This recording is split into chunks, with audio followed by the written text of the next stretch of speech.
Our next story is from Sri Lanka. The country has been hit by a cyclone. It's called Ditwah.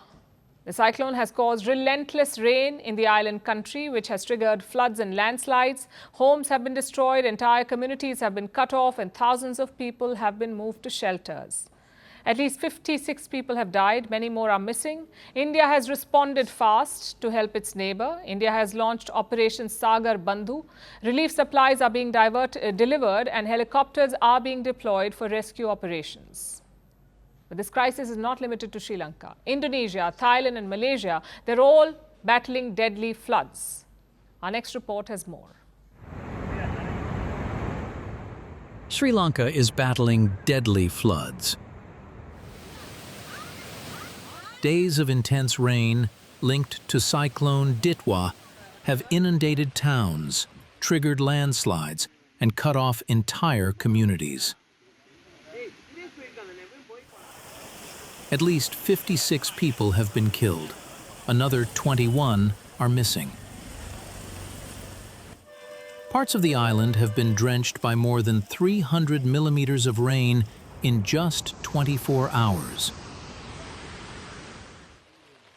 Sri Lankan authorities say nearly 3,000 homes have been damaged. Almost 44,000 people have been affected, and around 15,000 people are now in shelters. Rescue teams are stretched across the island. Helicopters are lifting families from rooftops.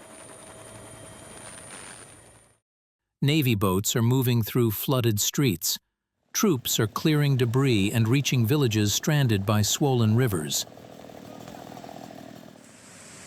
Cyclone Ditwah began as a deep depression off Sri Lanka's coast. It intensified as it brushed past the island, bringing heavier rain and strong winds. The cyclone has severely disrupted daily life. Schools and final-year examinations have been suspended. Sri Lanka's parliament has paused its budget debate, and train services have been cancelled across the country. Sri Lanka has also reached out for assistance with the crisis. India has responded immediately.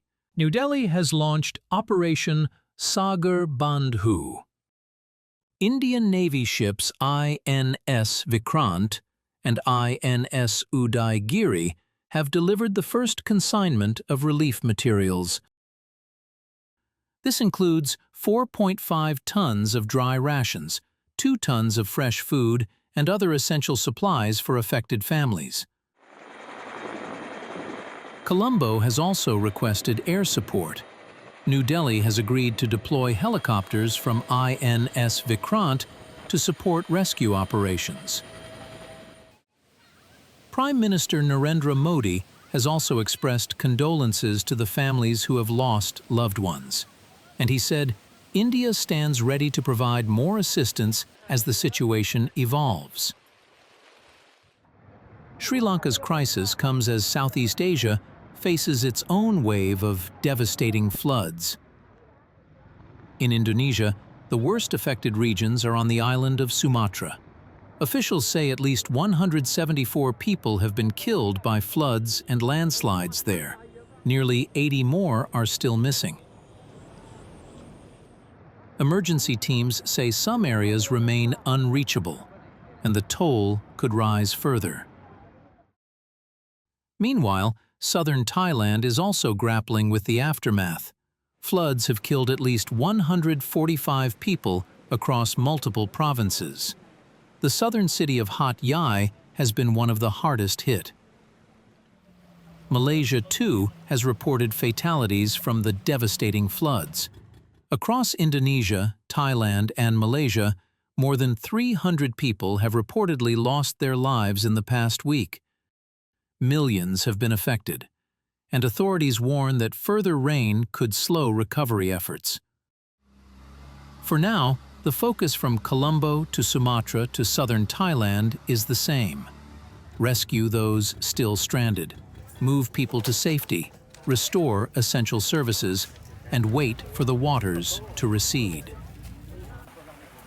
I wore the crown of a revolutionary. I promised to lift my nation. I claimed to fight imperialism. I became the very thing I warned against. I funded militias across continents. I feared my own shadow. Some called me the King of Kings. History calls me something else. The dictator. Who am I?